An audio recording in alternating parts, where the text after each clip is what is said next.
El mundo está preocupado en estos momentos por la inflación, pero un autor canadiense, Jeff Booth, nos dice que la deflación, esto es la baja de los precios producto de la tecnología, puede ser la clave de la prosperidad en el futuro.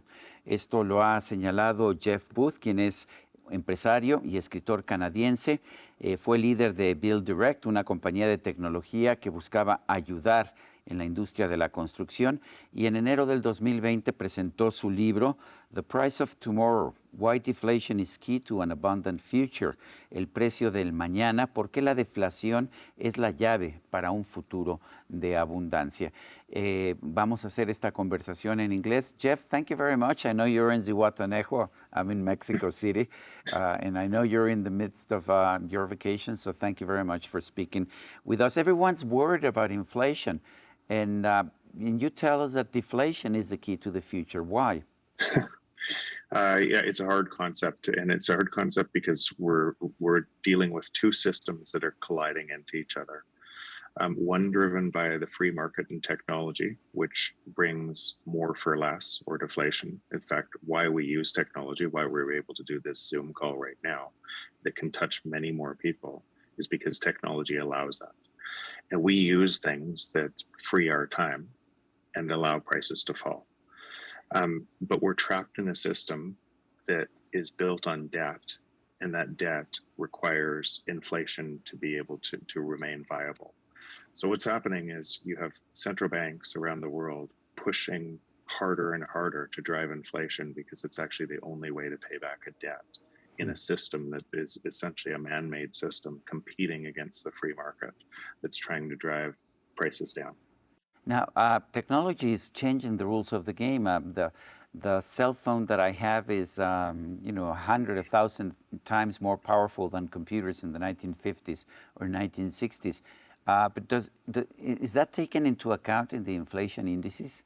No, and they try to, but it's these numbers are essentially what's happening is the productivity gains that are being driven by technology that we're using are being masked by a system trying to drive inflation to remain viable. And so the answer is quite simply no. And that's actually why this is such a hard concept to understand, because all of our measurement is through an existing system. We measure a system from a system. And so we see things like telephones getting cheaper, or a cell phone, which is not just a telephone anymore, but it's a communication device that has all these free apps on it, and it drives tons of abundance in your life. And it drops in price, and it keeps falling in price as you get more for less. But it's competing against a system that's pushing prices up.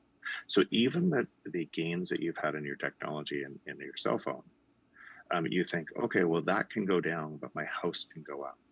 And so what's happening is the inflation that's being pushed, it's being pushed into things we need the most: energy prices, food prices, house prices, and technology is still moving faster and faster and faster. And there's less overall market to be able to put, because technology it's a base layer, it's moving into everything. And so as you're printing money into that, you're dividing society as a byproduct. First let me focus on inflation. You've told us that inflation is actually a scheme by central bankers to actually erase or dilute the price of servicing a debt or of paying back the debt. Do they do this on purpose? Yeah, and I want to be careful about it because people get really divided in this. It's a system problem, and they do it on purpose because the debt can't be repaid. Now, the consequence of that is there's a lot of people that believe that 2% inflation is required for a productive society. It is simply not true. It's required to be able to pay back debt that you can't pay back. And then when that debt gets even bigger and you can't pay it back through economic growth, you must pay it back by increasing the inflation rate. But inflation is wage deflation. So when people are saying, I'm going to get free money, I'm going to get more money, the best way to look at it is playing a game of Monopoly. If you went around the board game in Monopoly And then the central banks and people at the bottom of that board couldn't get around the game board anymore by passing go and getting $200. And the central bank said, okay, we'll give them $300. But all the prices went up, so they couldn't get around the game board. That's what you're seeing today, driving inflation. So so central banks have to keep on printing money to pay back debt. But the divide of society comes from the exact same thing, because inflation is wage deflation. It means your real wages are going down in terms. So the rich get richer, poor get poorer, and you end up centralizing all control to be able to continue playing that game. But Sergio, it's a structural problem because the debt cannot be repaid, and so that's what's happening today. Jeff, if inflation actually makes the poor poorer and the rich richer, why do progressives are always pushing for policies that are going to give us more inflation, more spending, more debt? Because it also empowers them in that because they can appeal to their base, and most people don't understand what I just said. Most people think they'll look at the short-term effects and they'll vote for somebody who says, "I'll give you more money," without a realization that money comes from picking their pockets and making them poorer. But it's easy to fall into that trap, and people that don't have any money, that are kind of the bottom of the social economic ladder. They don't have time to investigate what we're talking about at a first principles basis. So it's easier to believe in a politician that says, "I'm going to give you free money." How can deflation allow us to build a more abundant future? So I think, and again, remember two different systems. One requires debt and inflation to grow and grow forever, and another system that probably the best way to look at it is what is money and what is money, and it's just an abstract concept for our time. We trade our time for money, and we expect to be, and we think we want more money, but we actually want more of the feeling of what money will buy us: more vacation time, more safety, more security, more friends time. So we don't want more money. It's just an information exchange for our time. So we want more time. So when on one system where technology is essentially, and then add this, where what technology does is it frees our time. It allows our time. We use technology because it gives us more time.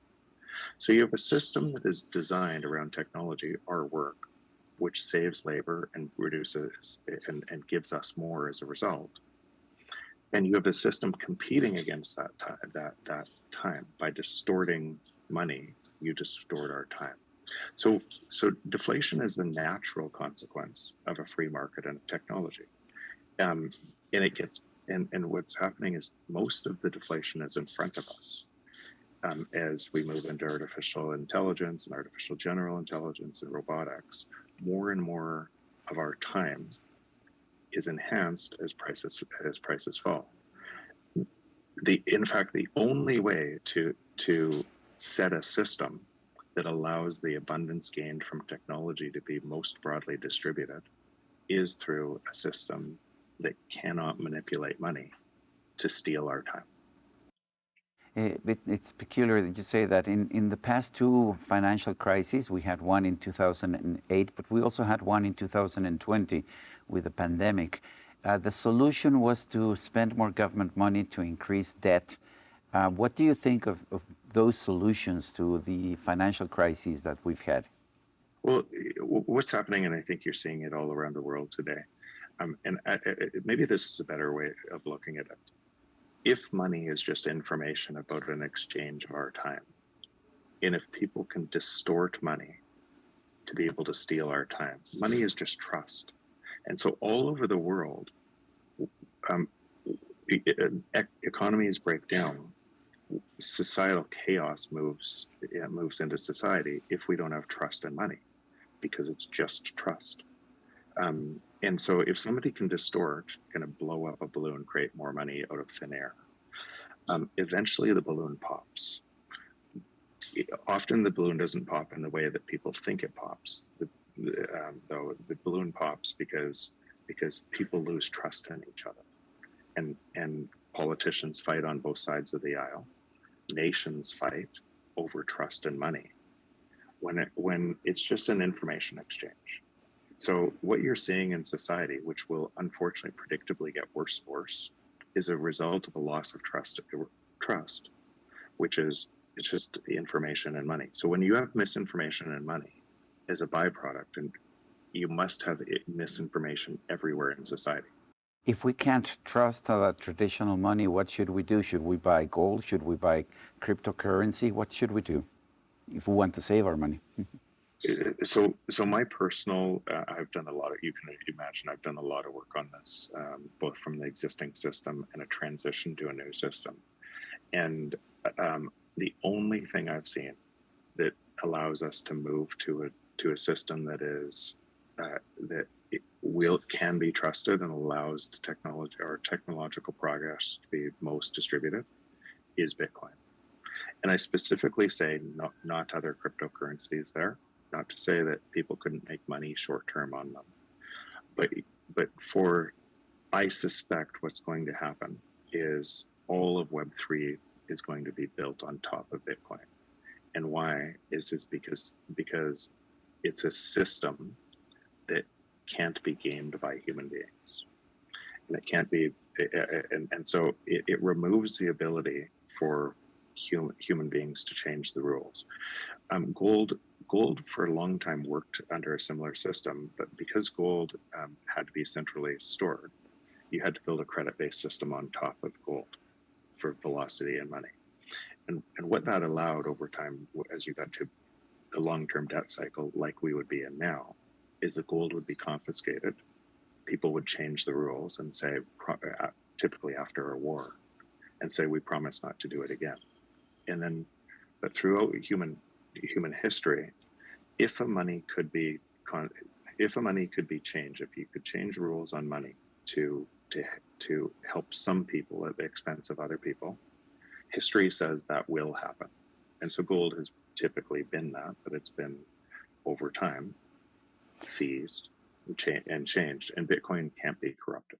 Creativity has been the key to success, to advancements in humanity for centuries, for millennia, maybe.